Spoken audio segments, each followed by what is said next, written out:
ازيك يا كابتن؟ ازي حضرتك؟ وحضرتك وحشني طبعا، انا مش عارف مين مع حضرتك. وحشني يا احمد يا خطير، ومعايا الكباتن فاروق جعفر، مجدي عبد الغني، مصطفى يونس، كباتنك. حبيبي يا كابتن، بمسي عليهم كلهم طبعا، كباتن الكبار وعلى راسي من فوق. قول لي يا احمد، يعني مشاعرك ايه النهارده بين انك محترف في اهلي بني غازي وبين انك مصريا تنتمي للانديه المصريه يعني؟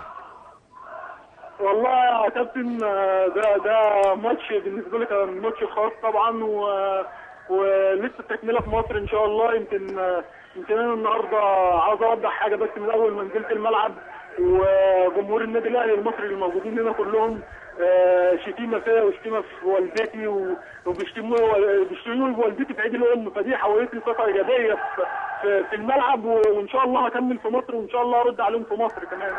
انا بحب اوضح كده بس، وطبعا اهم حاجه مكسبنا النهارده وثلاثه بونت مهمين، ونقدر باذن الله كمان نجيب الصعود من مصر ان شاء الله يا احمد. قول لي يعني عملت حاجه كده على الخط في الكره المشتركه، وبعدين امتى على طول؟ يعني كان الموضوع سهل يا احمد لا لا، من قبل الكره المشتركه، ده من التسخين يا كابتن، من اول ما نزلت التسخين ما حاجه بالكره المشتركه، طول 90 دقيقه شتيمه وقبل التسخين، فعايز متعود على كده من جمهور النادي الاهلي اللي بيبقوا في الملعب يعني.